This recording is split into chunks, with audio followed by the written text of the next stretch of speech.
So it is now, I have no idea what the closing time is. I have 3:01 on my phone, so we'll go with that. I'll call the meeting to order.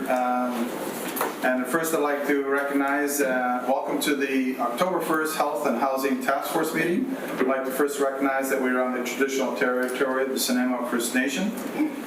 Today's meeting of the Health and Housing Task Force will be held in accordance with the Community Charter, Council Procedure Bylaw 2018, number 7272, and Ministerial Order number M192, governing open meetings during a state of emergency, and the Provincial Health Officer Order regarding mass gathering events.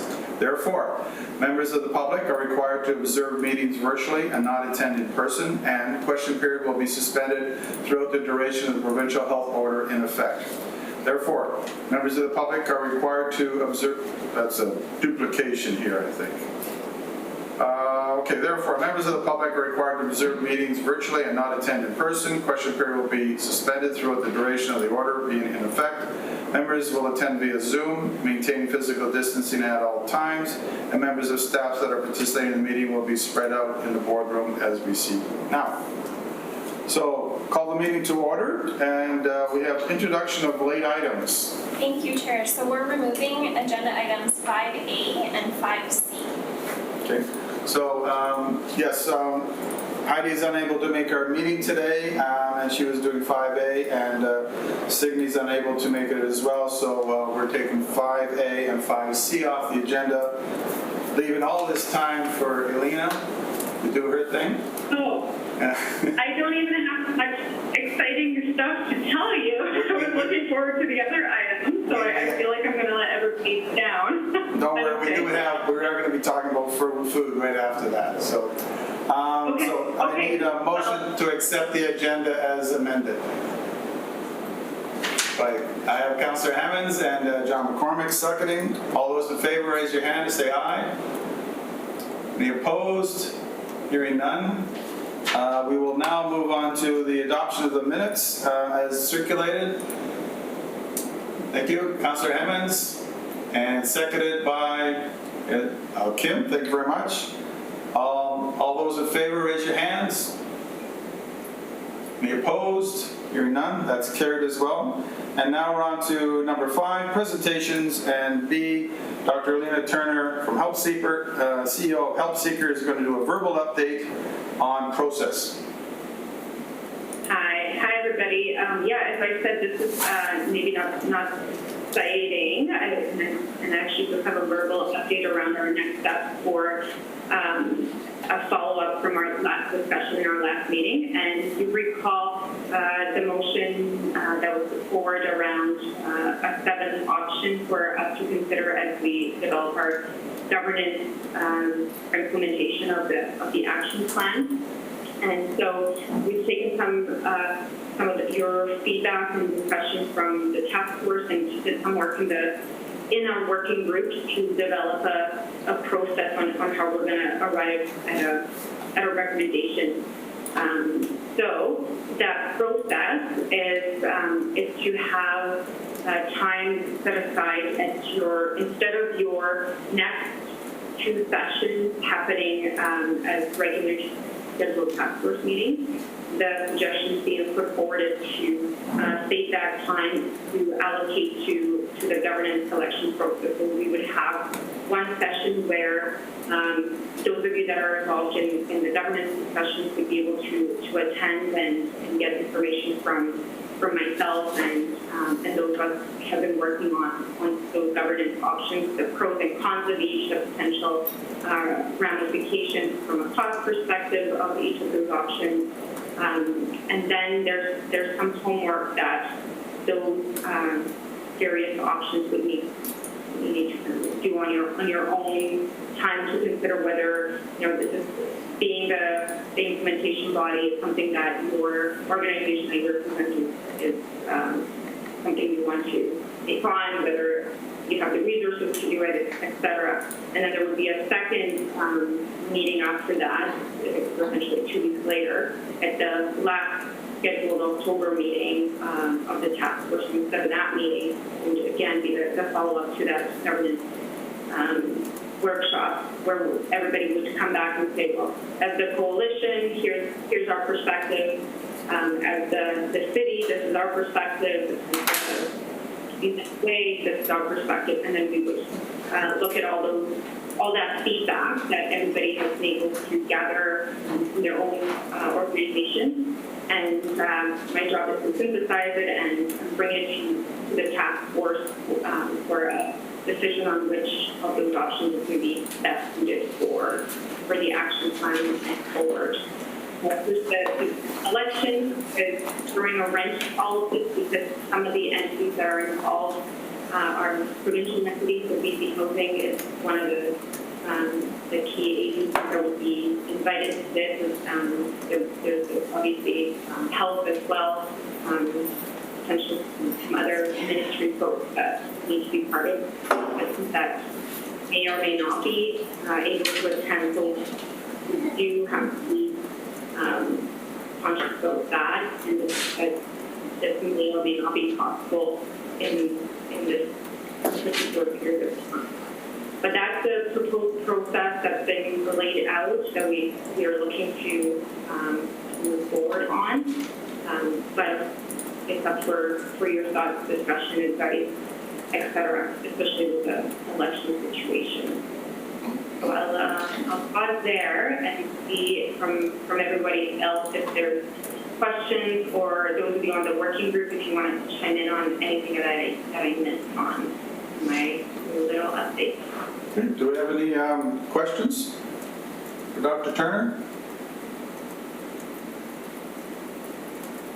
So I wanted to point out the next two task force meetings will be October 14th and then the 27th. And so those are the two that Alina's talking about, us using them as governance workshops rather than standing meetings. See, John. Yeah. John McCormick, do you have your hand up? Just Alina, can you maybe articulate the kind of things you'd be looking for from us from a homework perspective? Yeah, absolutely. So, and I have like a whole package, but I'll give you the highlights. And the highlights were part of that table that you might have remembered from those 2 weeks ago. So I had a little chart that had kind of everybody's name that has come up as a potential option.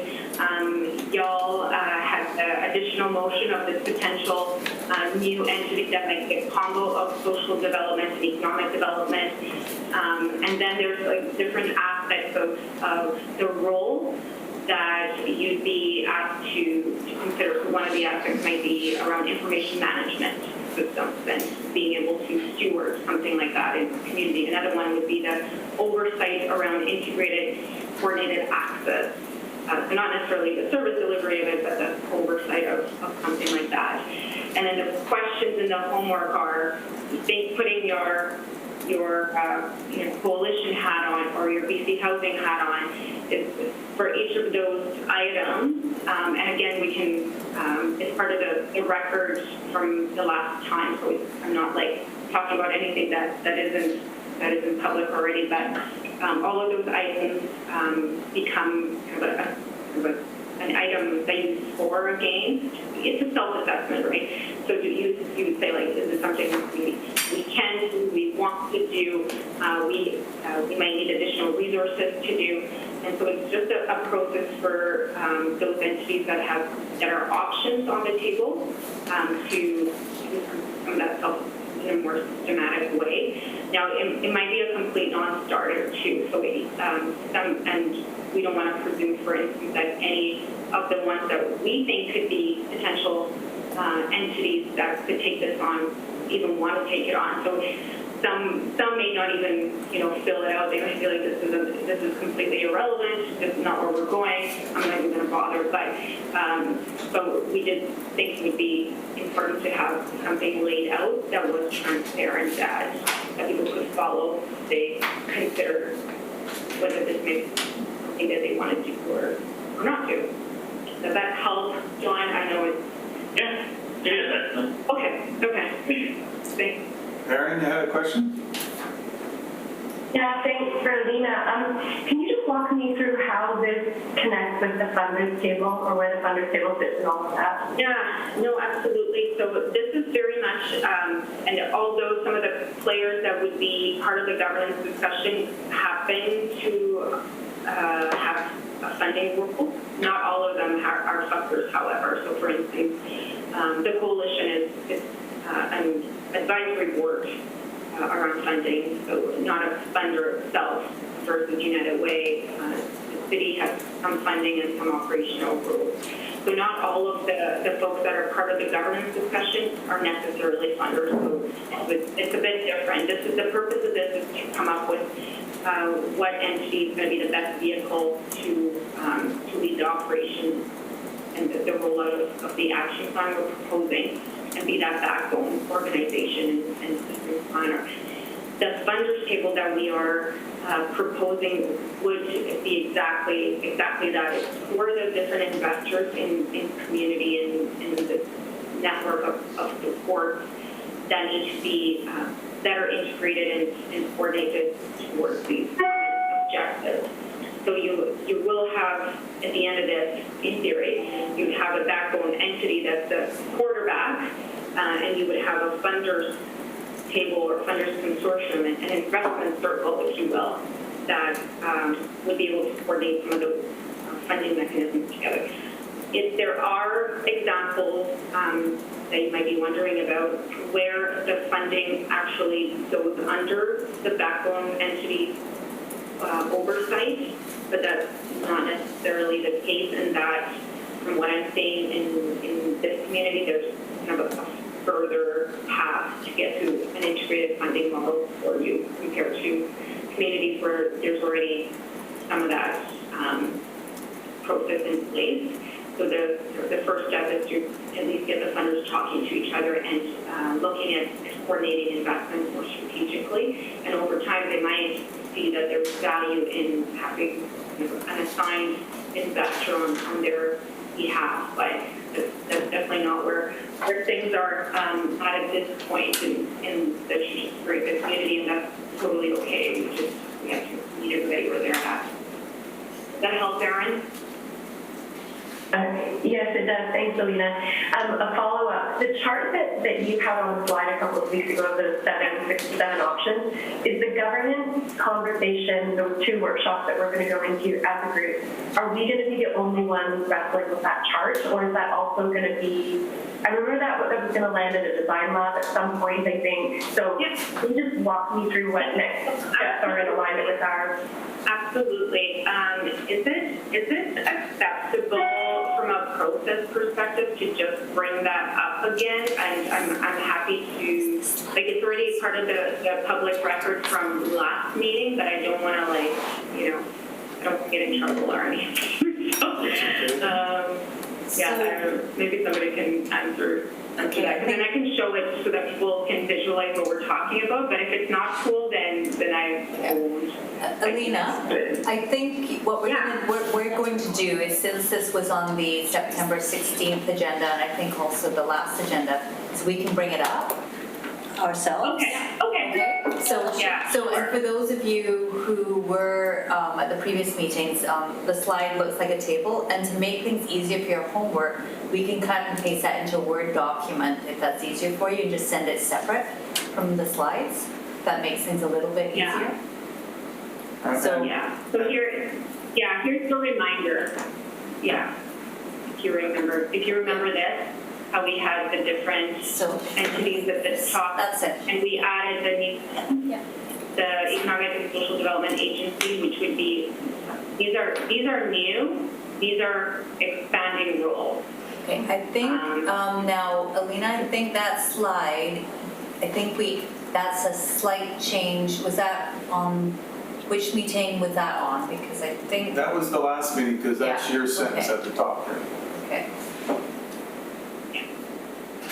So again, happy to send this along. It added to your guys' motion from last time as a 7th option. That's right. Yeah. So Great. Your question though, Erin, was who else is going to be part of this? So obviously everybody at the top is going to be part of this.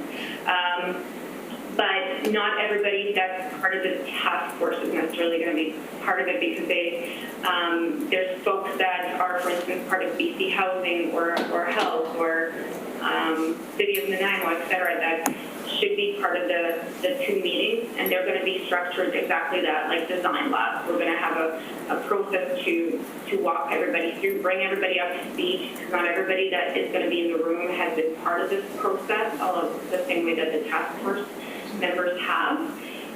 So the first session is for kind of get everybody up to speed and present the homework, make sure there's clarity about that, and then the second meeting brings everybody together and they sort of report back their findings from their self-assessment, and then from there we have a discussion and we'll see where we land. We obviously don't want to presume anything at this point. Everybody has to say their piece as well. So we're working on developing the invite list for that, and the working group is Erin and John are part of the working group as well.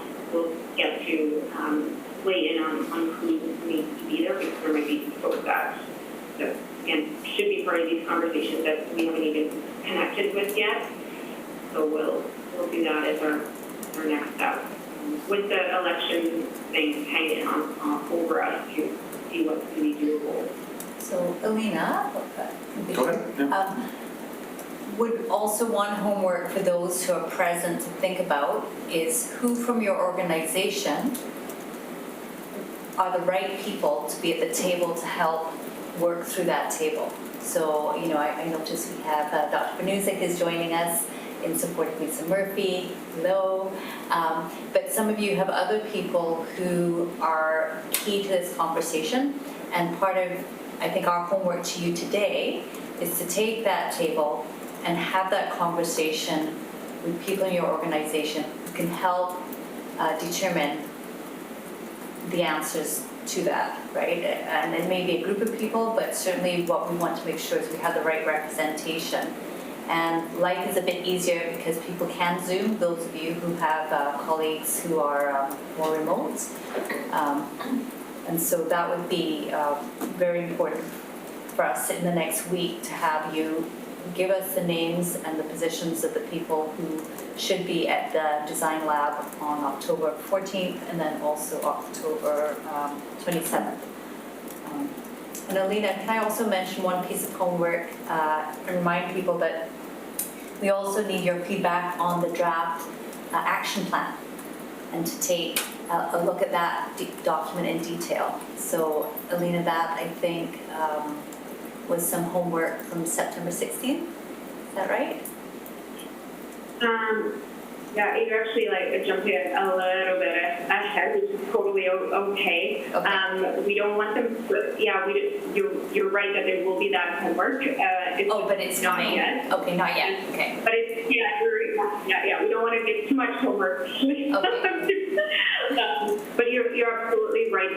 You guys will be receiving a draft of the action plan. However, we're still waiting on some of the validation labs to happen with the First Nations community, and so on and off. Reserve Indigenous consultations are still happening right now, so we don't want to jump it down that one before we bring you the draft. So as soon as those bits are completed, then we can make sure that you have that draft. Are we aiming for them to get that prior to October 14th? That's me not being clear. Yeah, it's or it might. Well, it's not up to us per se. It's really up to when the community is able to have those conversations. Yeah. So, before. But yeah, we're hopefully going to get in the next 2 weeks. That's been our goal.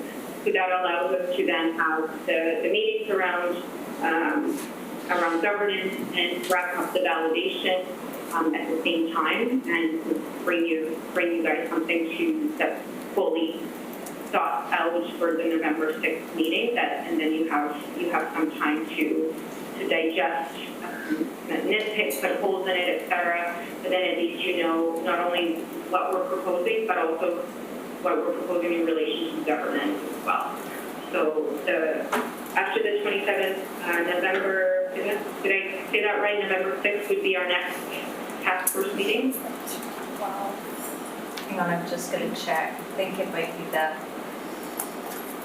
is it the 12th? I think it's the Yeah. 12th. Hang on a second, Yeah. I mean, we're not sure it's the 6th of November. There's 2 other dates.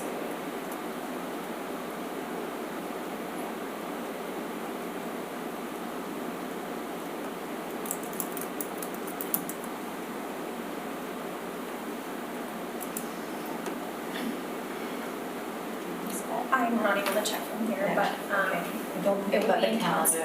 council's calendar. Okay, your first meeting in November. Your first meeting in November is when we would present you with the draft, and then we would give everyone 2 weeks of time to review. It's about a 40-page document that you're going to It's, get. Just, yeah. yeah. Okay. Okay, so it's, let's see, should be my calendar too. I think it's a Thursday. Yeah, Thursday, November the 12th. Okay, sorry, I jumped the gun there. Yeah, so November the 12th, you guys will receive it. We will have it until our next meeting, and then that last meeting is really, well, I think it's my last meeting with y'all, so I'm gonna miss you. But then we chat about transition planning from there and your next steps, and essentially the task force's purpose will be completed as well. But yeah, I don't know, Lisa, if you want to speak to any of that, or some of Aaron as co-chairs, but I think we have until the end of November to get this wrapped up. Yes. Yeah. So maybe through the chair, one of the questions is, can we still proceed even if some of the partners due to the election cannot in the interim? Can we still proceed with some of those design labs if, like on the 14th?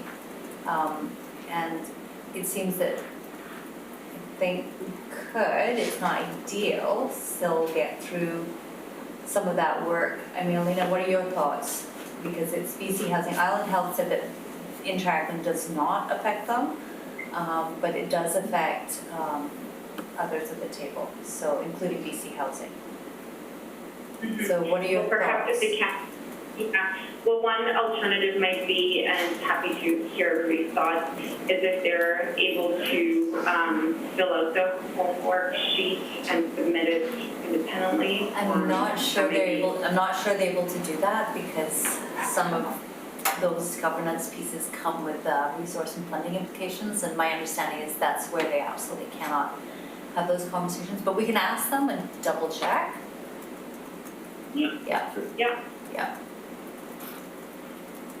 Okay. And then what's our alternative? I also don't know how long do we stretch for? I guess the suggestion perhaps is that we could proceed as best we can, and then see where things land and work with BC Housing after the fact. Because there may be a period even after the election where they're still not allowed to have conversations. So that might take us well into November. So I guess it's a conversation for the whole group and the chairs as to how they'd like to proceed. Well, I want to see this work done. I would like to proceed as much as we can. We do know how many of the organizations that can't make it here work, and from past experience, so we have that as our part of our arsenal. Typically, any agency where someone misses a meeting, they generally get elected president for the next year, so we could always do that.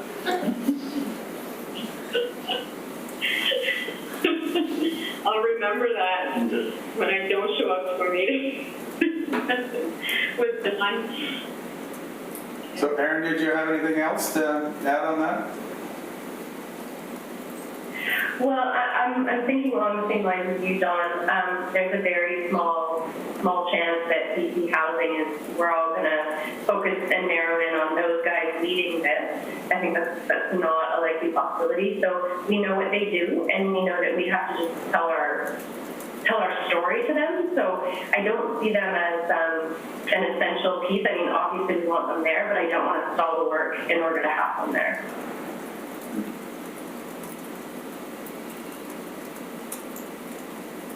And I would think that we would make sure they do have all the work that's progressing, we'll send it to them so that they can hit the ground running when things are elected.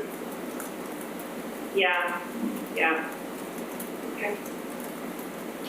If there are no objections, I know poor BC Housing can't even be here, so hopefully they don't come out at us. Okay, if there's no other questions, with Dr. Turner, I think we'll move on. If no, right? Okay. Lisa, I see your hand up. I'm sorry, folks. I couldn't get myself up or get my hand up fast enough when you were talking about Sydney's presentation on the new reaching home funding. I am able to provide you with an update because we're doing the funding. So if you would like to hear that, I'm not sure in terms of process if we can amend the agenda, but I'm quite happy to provide that to you today. Okay, in that case, you would be next, so I would like a motion to amend the agenda to include 5C back into the agenda. I have Councillor Hemmons and there, John McCormick, seconded. All those in favor, raise your hands. Any opposed? Hearing none, I will thank you. And just prior to starting, for those in our audience, I'm not sure how many we have, our newest addition into our meeting today is Dr.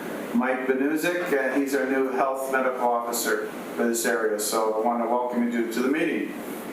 And go ahead, Lisa, if you'd like to carry on. Great. Okay. Well, thank you very much. And I won't take very much time. I'll just sort of provide you with the high-level stuff. But as many of you know, on September 21st, the Government of Canada announced an additional $236.7 million for reaching home investments until March 31st of 2021. So, the government's recognizing that as winter approaches and as the economic effects of the pandemic continue, the potential for increased inflows into homelessness puts pressures on communities to be able to effectively meet their needs. So the communities are going to be encouraged to use the additional Reaching Home Fund. It's not carved in stone or anything like that. They're just being encouraged to clearly extend their emergency COVID-19 measures, and that would be around investments to reduce shelter overcrowding and secure isolation facilities, invest in activities that promote housing stability, so placements in permanent housing, particularly for individuals that are currently housed temporarily, and to undertake activities to prevent future inflows into homelessness. So that would be things like paying rent and utility arrears and funding landlord and tenant mediation services. So that's just a brief overview of the funding. People are probably more interested in, well, when is the money going to flow and how much is coming out? So what we heard today, and the community entities were invited to attend a call with our national headquarters colleagues, and they've all heard this, and Signe was on the call as well, that the funding allocations, we should know those within the next few days, and we will be in touch with all of the community entities to advise of their allocations. We expect the money will flow quickly, as did the previous COVID-19 response funding. We were actually able to issue lump sum payments in the form of a statutory payment directly to the community entity, as opposed to our regular base funding and how we administer that. So that's a really good thing because it allows communities to be to quickly mobilize. This time, communities are going to be asked for an investment plan. So it's not meant to be a laborious process by any means, but there will be about a 3-page document where communities will just be asked to outline what they intend to do with the funding. So more to come on that. Just actually need to check my notes here. There was a question raised by one of the entities, and it's a really valid question around like $236.7 million. Granted, that's across Canada, but it is a substantial amount of money that will flow into the community. And the question came around, is there going to be an opportunity to do a bit more longer-term planning that might take folks into the next fiscal year or beyond March 31st of 2021? In some cases, we have communities that have spent their COVID money already, and they're waiting with bated breath for this new allotment of funding to come. And in other cases, we have communities that have taken a longer-term planning approach to theirs. So I'm going to be interested to see if we'll be able to roll any of the funding over into next fiscal year, because I'm pretty sure COVID's not going to be going away by March 31st of 2021. So more again to be provided on that. I think that is about it. I would be happy to send a few notes in to be included in the minutes if folks would like. And I'll just stop there. Is there any questions? Do we have any questions to Lisa? I'll have one. Do we know at this time what the money is can be spent on? What the parameters are for that? Yeah, you can. It's quite broad, Dawn. Just a sec, I just want to go back into my notes here. It can include the existing emergency COVID measures for everything from purchasing PPE, any investments in reducing shelter overcrowding, securing isolation facilities. So lots around that. Anything around activities that would promote housing stability. It can also be used for, let me get through here, more on providing health and medical services. So this is quite new for us to enter into funding health and medical services. We've previously left that up to the provinces. But that's to provide general health and medical services, mental health, including counseling and addiction support services, to hire healthcare professionals, nurses or doctors to provide services directly to clients, basic needs services, essential services related to the provision of emergency shelter beds, food and shelter. So there's quite a variety of areas where the money can be expended. Of course, the Community Advisory Board, they're the coalition in this case.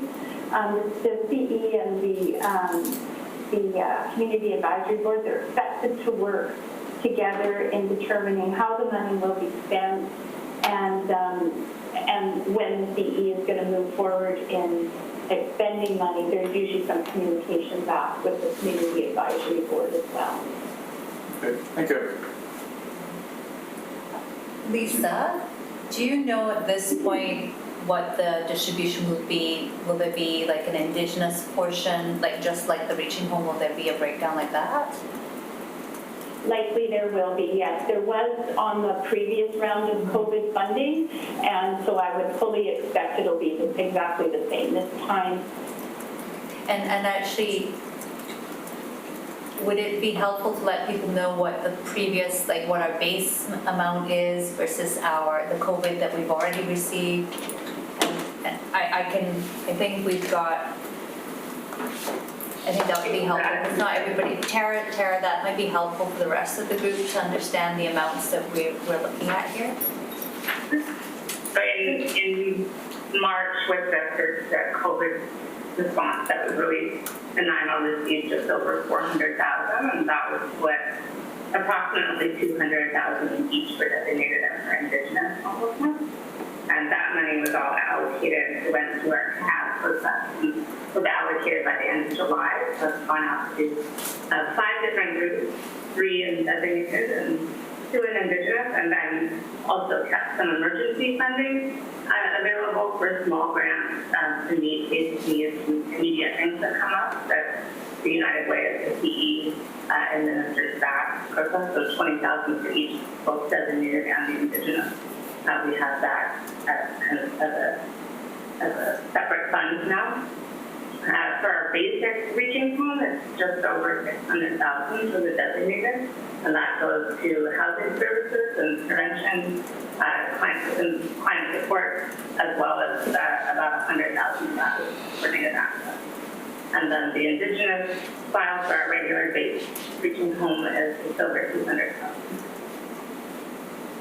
Good. Thank you for that. Any questions on that? Pretty fast. Any other questions for either Lisa or for Tara? Seeing none, I'm going to ask, just for our own purposes, the person who just called in under 787-5436. Could you let us know who you are? Hi, it's Jennifer from Service Canada. All right, thank you. And welcome. So I think we're now on to our reports, and that brings us up to number 6A, Emergency Food and Nutritional Security Strategy. And that's going to be presented by Karen. Indeed. Is it okay if I sit here? Yes. It's easy for me to see the Yes, screen. you're in my It's not a designated chair though. You are Michael. Okay. And I would also at this point like to thank Karen for the work that she did on this. She was at all the meetings and she's organized this whole thing, and Chair, you're also at all the meetings, so but I didn't have to write anything up, which is fine. So you did all that work. And I also want to acknowledge Aaron, Marina, quite a few members came to at least some of the meetings, and a few were at all of them. So I really want to acknowledge all the work that went into this document. So good afternoon. I think most of you recall the meeting where our chair made the motion to explore creating an emergency food strategy. And we had the working group guidelines, looked back on the dates, approved through this group. The 2 goals of this project being to develop a nutrition and security strategy. Oh, actually, can we start the PowerPoint? Yeah, sorry about that, folks. This will be a lot easier with visual assistance. I also want to say welcome to Dr. Mike. Thanks for joining our call, though you're not a member of the task force. It's wonderful to have participation from your office. And always enjoy working with the staff at Public Health. There we go. So we have our beautiful creative Nanaimo visual here in the front that Madeline co-submitted. Okay, so we can move on now to the second slide. There's something for Ah, perfect. Do it myself. You have to paint it that way. Oh, Yeah, and actually, if you look that way, you can see it. I think it's turned off. Turn off. oh, thanks.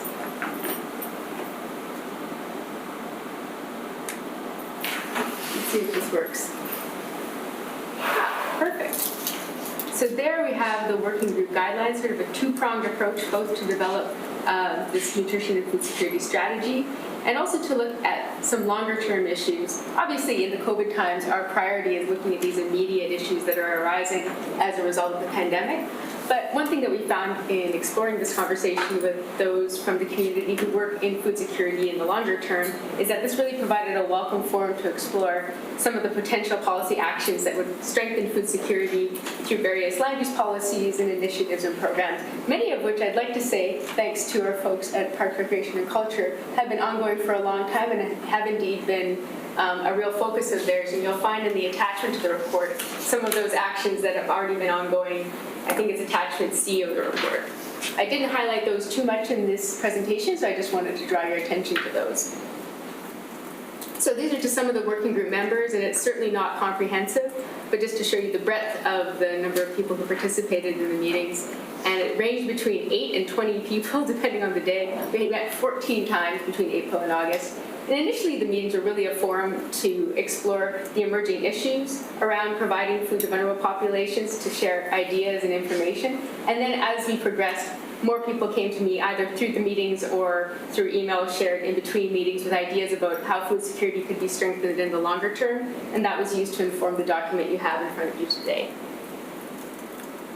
So just to give you a sense of the emergency food trends that we saw during the pandemic, the food bank is an amazing resource in our community, and I cannot give enough praise to the workers there and the executive director in terms of their ability to support our emergency food response, not only to individuals, but especially to agencies, because one of the particular things that happened with the pandemic was that individuals did not necessarily feel as comfortable going outside their homes, so they were relying more on agencies who themselves became more dependent on the food bank to access resources. And this was not entirely true across the board. There were some agencies too whose food bank usage lessened, but the larger agencies who used the food bank used it more, and the food bank got a lot more donations this year because of changes to restaurants and things like that. So while individual visits dropped, the people who did go accessed more food, and the agencies accessed more food. So the capacity of the food bank to both receive food donations and store them was critical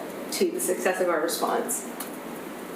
So this is just some statistics on individual providers that they shared with us. The distribution of the Good Food Box, which I'm sure many of you are familiar with, increased 400% and has new partnerships with groups like the Nanaimo Aboriginal Centre. They were partnering with Nanaimo Youth Services, although that sort of dropped off. And they also were able to start providing some free boxes. They were $10 a box now. About half of the boxes that go out are free. The meal service at Salvation Army has gone up about 50% since over from last year. And they've also stopped charging. I don't know if people were familiar that they were charging $1 or $2 for lunch or dinner. They're not charging at all now, and they don't have any plans to start charging again. Just to be clear, that it was not always the case that people had to pay. They did often give meals for free, but it was a way for people to contribute a little something for the meal, and that's they've made the decision that that's no longer going to be their approach. So I don't know how much that actually contributed to the uptick in usage, to be honest, but that certainly was a removal of a barrier. Ladysmith School District, they moved from giving, obviously, individual food to students to food hamper approach, and they estimated that the number of students needing food support rose about 50% from around 650 to nearly 1,000 during the pandemic. Their numbers dropped again during July, August, but they are picking back up now with school restarting, and they didn't have any new numbers yet. But just to know that the need did increase significantly with the pandemic. This is a chart the Salvation Army shared with us on the meals served, and this is really, it really hits home when you think that their capacity to seat people also just went down during the pandemic. So these are people taking food pretty much to go, as it has been the case at 710 all along during the pandemic. So when you think about COVID as an emergency, it's both unique and it's typical. Because it's unique because there's all of this unprecedented financial support coming from the federal government through agencies like Second Harvest, the Salvation Army, Canadian Food Banks, as well as you've heard through the United Way. So sometimes some weeks we're talking, people say, oh, there's fewer people, I wonder if it's CERB, like people getting their CERB payments and they're not coming out as much. But then it also creates, a bit of a challenge for agencies to have to spend this money in a certain amount of time. And then also, as an infectious disease, the pandemic has a longer-term time horizon, and so it's not something like an earthquake, which we have our own disaster preparedness for those sort of one-time emergencies. And of course, as an infectious disease, it has a whole other element of people might have wanted to access resources but not feeling safe. So service agencies needed to be really responsive and nimble, and they did, in my estimation, a really wonderful job, and some new collaborations were born. And then some typical factors, which are some of the things that the food strategy also tries to address, is looking at the importance of local food as a response to our dependence on imported and global supply chain, which the pandemic has certainly affected and will continue to affect in terms of people's ability to plant and harvest their foods, not so much here as in California and other places like that. And it also showed the way that service providers are able to collaborate when they're given an opportunity and resources to do so. Right. Now, this is sort of riffing on some things I've already said around food being abundant, but then things like storage being limited, and in the case of COVID, dining hall space.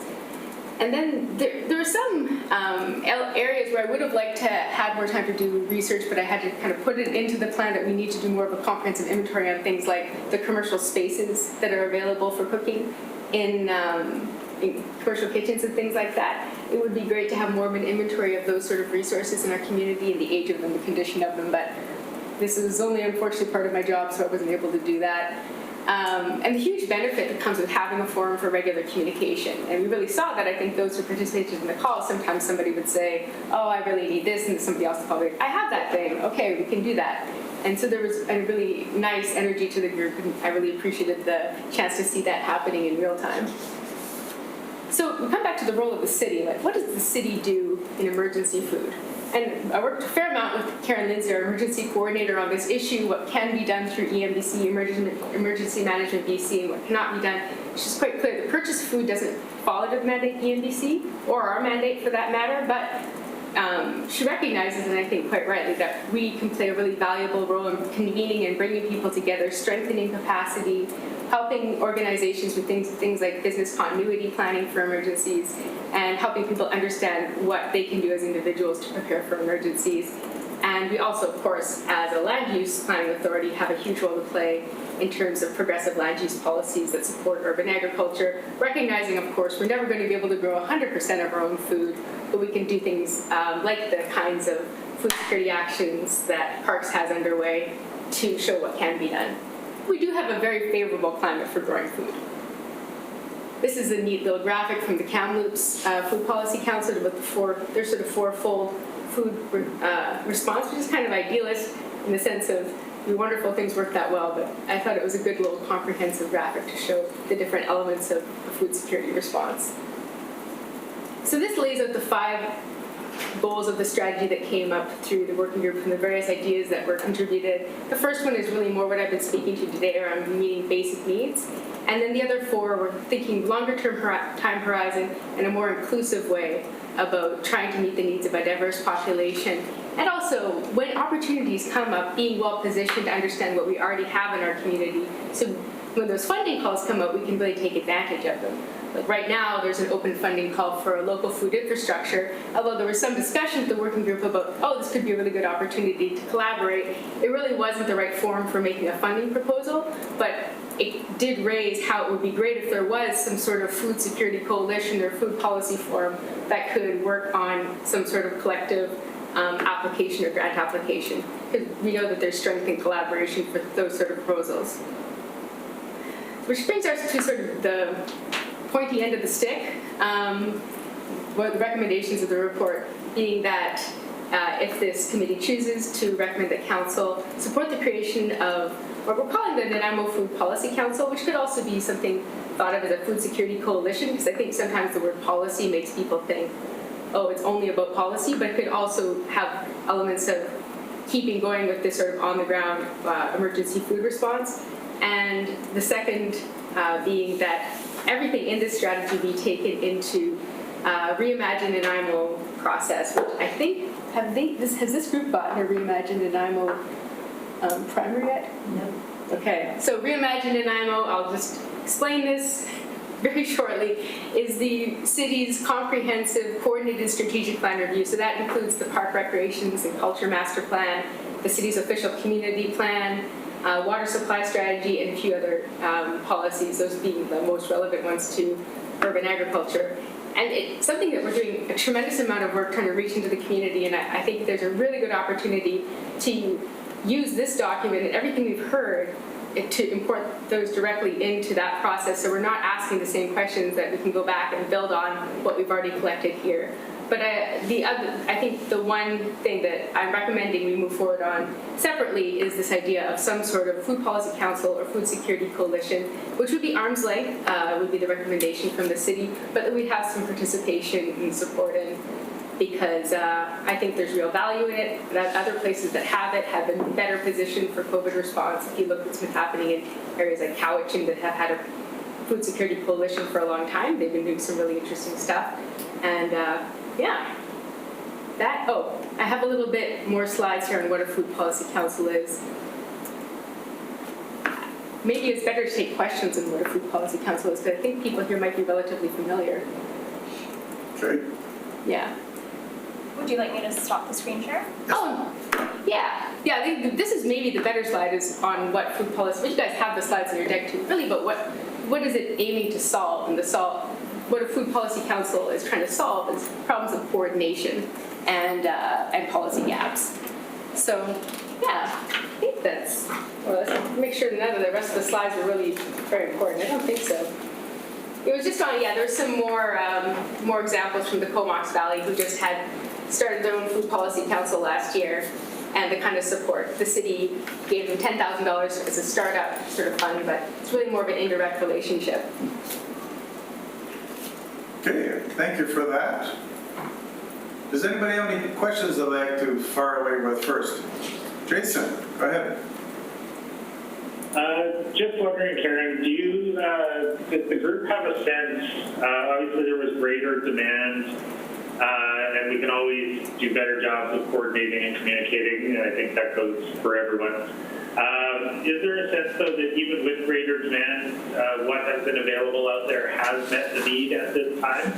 Or are there any really glaring gaps that we need to look into immediately?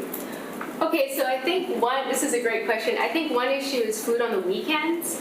And I know the Salvation Army, they're not here, I don't want to speak for them, has been looking at possibly adjusting their meal timing on the weekends because of the 710 not necessarily having breakfast service on the weekends. That's one area where there's been a bit of a gap in terms of the general service.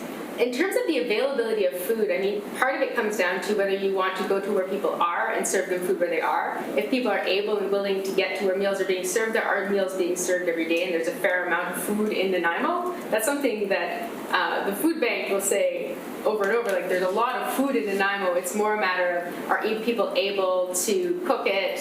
Is it ready in a way, ready and able to eat it? You know, so I think that's where looking at our capacity as a community, for how much space is there for people to sit down and eat with dignity, as opposed to taking food to go. I hope that answers your question.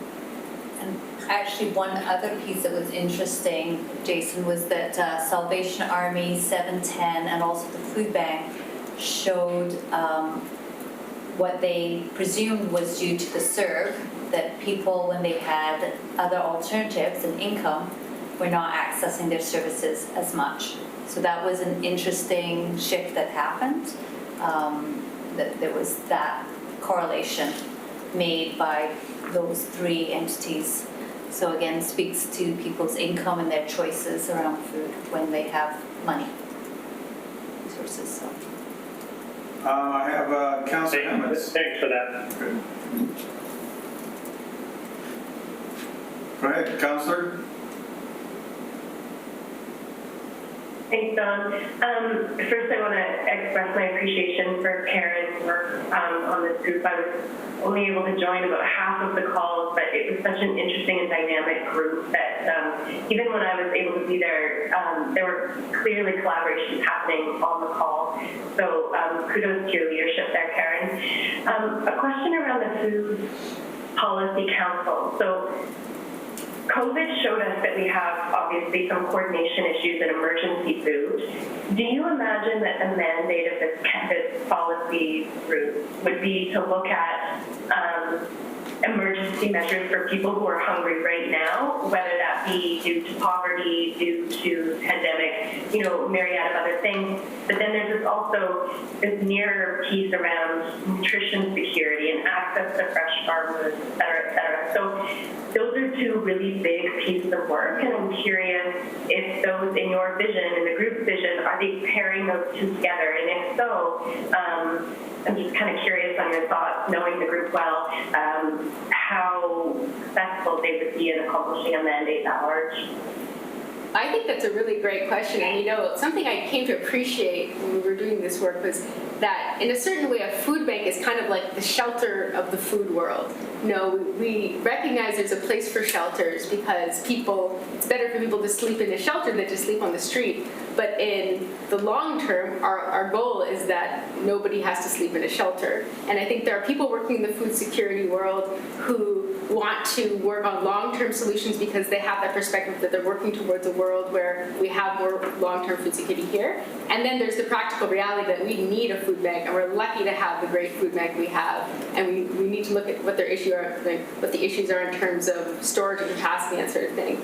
So I think that the advantage to having a group like a food security coalition is you could bring together partners who have who have divergent sort of approaches, but they have the shared long-term goal of increasing food security and making sure that everyone has proper food and nutrition. And I do think that they have complementary roles in our community, and that in fact, it's unfortunate there hasn't been more of a forum for them to work together to date, because it's not that large a community that there isn't a shared overlapping mandate for something potentially like a grant application, right?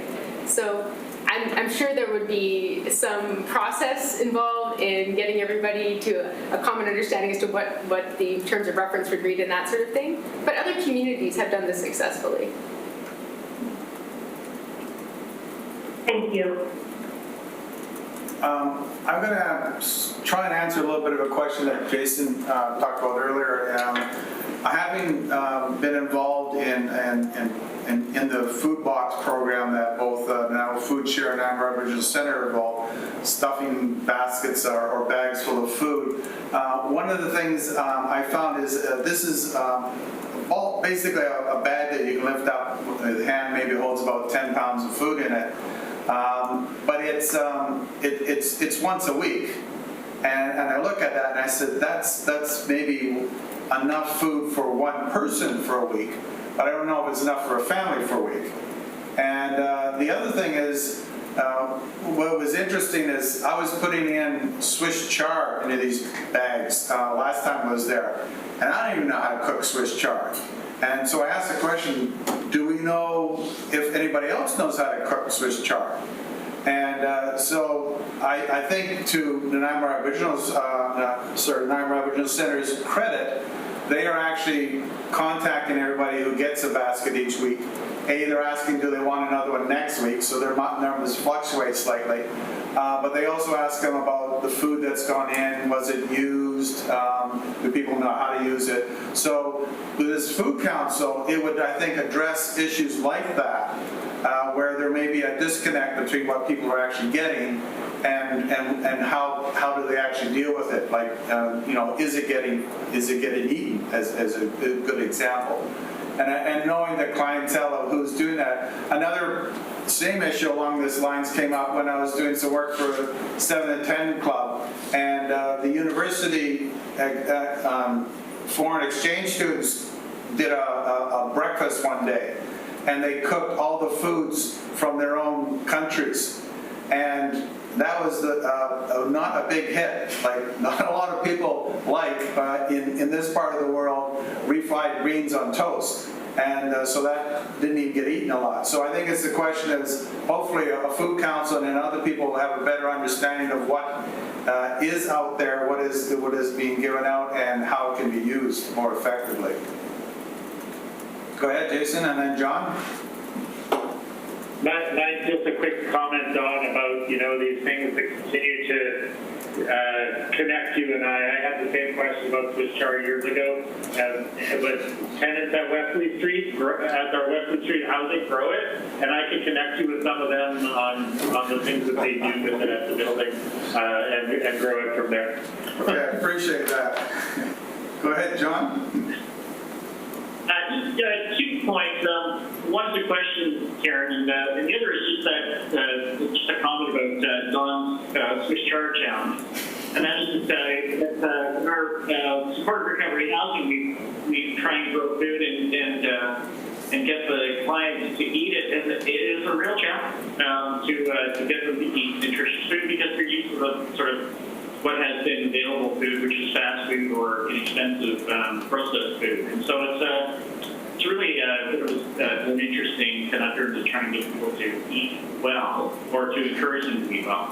And then the question for Karen is, to what extent is the work of, say, housing outreach workers included in the work that you were doing? You provide a fair amount of support for people to go to grocery stores and to access food. Certainly in our scattered site housing, we're doing that kind of work on a regular basis with clients.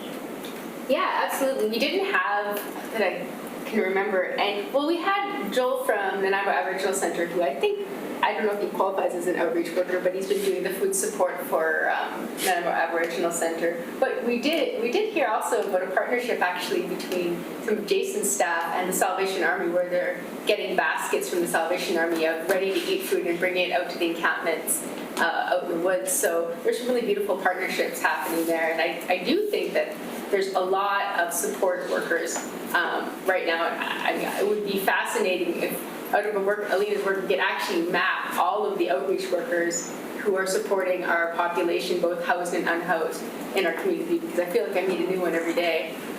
I wonder, did that totally answer your question? We didn't have a... It actually does. It does, but there's I think what I'm speaking to is there's a fairly sizable and growing population of people who we are housing already, who are... who because of that are actually have access to stable food sources in the normal way that the rest of us do. And that's, I was speaking to the importance of actually capturing that in the work that you're doing around food security. Yeah, absolutely. So that's an important piece of what we do. And another person who was really involved, who I should acknowledge, is Deborah Hollins, and her organization has been providing some great support to seniors at home. Jason, did you turn on your camera to say something? No, I was just going to back up a little bit what John was saying there, and I think not only capturing it, but also we don't want to lose sight on when we do move to housing folks and start providing them that support. It's important to keep that support there and grow that piece. So it probably, what John's saying, looking at how do we capture folks that have taken that step off the street and are using some of those services. If we start housing more people that way, we do need more folks helping support them transition off the street, remain housed, and not fall back the other way. So I think it's also capturing it for that part of the story as well. And also, food security is not just about emergency food, which is really what the food bank provides, or the Salvation Army. There's the stability of using normal systems for accessing food. I'm probably not using the right word when I say normal systems, but using what would be considered to be grocery stores and regular outlets for mainstream systems. And Jen Cody, who was also part of the sub-working group who developed this and deserves huge credit, would totally agree with you that there's food security and then there's nutrition security. It's totally possible for a person to get adequate calories in a day and be malnourished. So we have to look at both components when we're trying to design for the end user, the end consumer, as it will be. One of the other things that came out of the work we were doing, and I noticed in the meetings, was the ability, or there's a lot of food out there available, but our ability, our capacity to process it and store it has come up with an issue with a number of the food providers. Salvation Army mentioned that they needed more refrigerator facilities. They were looking for an oven. Same thing with Seven Saint Club, required more refrigerated services. And then as well, even the food bank, Loaves and Fishes was looking at capacity issues. So I think there's an option here, or an opportunity here to look at overall our food systems, how we store food, how we collect food, and how we distribute food to make a much better go of it. Go ahead, John, and then Lisa Murphy. This might actually be, Lisa might actually be able to help me with this as well, is that one aspect of accessing a food bank is that you, in facilities like the one we run, the small one we run, it's the registry for those facilities, like an assisted living registry, requires that you actually have a consistent meal plan. And accessing a food bank means you don't know what you're going to be serving at any given time. And it actually makes it an interesting challenge as part of the mix of doing these things. And maybe there's a regulatory or policy update that needs to happen as we access food banks more on a more regular basis for our program needs that we are going to be having over time. Yeah, it's one of the interesting things about a licensed facility is food standards. The meal planning, which is great, is often so high that clients who have limited income can't actually match it when they're living independently. It can be one of the discharge barriers almost.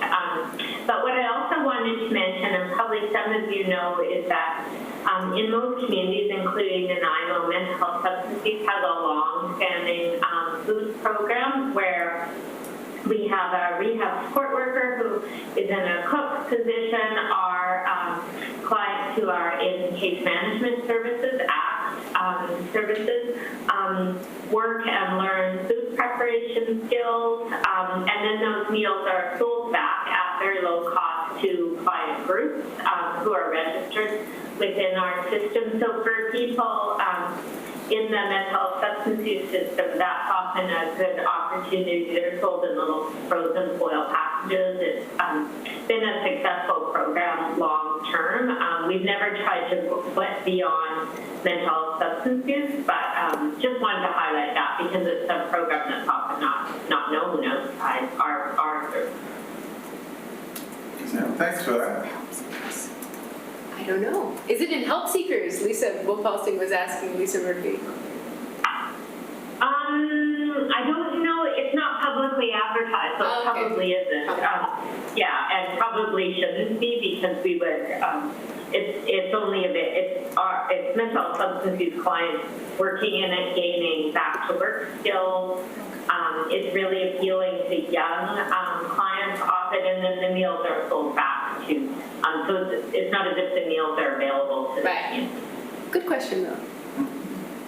Any other questions? Any other questions from the group? Maybe to just expound on the last slide that we skipped, is that what will happen if you were to go with the recommendations, the next step would be for this same report to go to council, because this is basically a recommendation for council's consideration. I believe the next meeting would be October 19th, if we could make that agenda. And then the next step for council after that, they would not need to do anything else to forward this to the Reimagine team. It would just go straight for integration into the Reimagine process. And for the Food Policy Council piece, there'd be one additional report provided to council on steps and potential partnerships to move forward with the Food Security Coalition / Food Policy Council. Because this document, although it speaks to the Food Policy Council idea, it doesn't actually provide enough. There was already a lot of information to fit into this report, so I didn't go into detail on the steps that would be required to move forward with that kind of support. If there are no other questions, we do have two recommendations here. I'd be looking to see if someone would move those in our agenda. I have a mover of Aaron's moving, and so is John seconding. Is there any further discussion? Seeing none, I'll call the question. All those in favor, raise your hand. Any opposed? That's passed. Thank you very much. And that brings us to other business, of which we have none. And another first for our group, we're done ahead of time, even better than last time. So at this point, I'd say, everybody, we're done. I look forward to the next 2 meetings where we'll be fleshing out some of the governance going forward. And I would call for a motion to adjourn, unless someone else has something to add. Go ahead, Kim. I think Oh, that's a motion to adjourn, okay. And a second by Aaron. Motion to adjourn. Maybe I was a little fast on the draw there. Well, we hadn't heard you all the whole meeting. I was keeping my powder dry for that one. Okay, alrighty. So in that case, I'll call the question. All in favor? Any opposed? Great. Thanks very much for everybody coming, and we'll look forward to your next meeting. Cheers. Bye.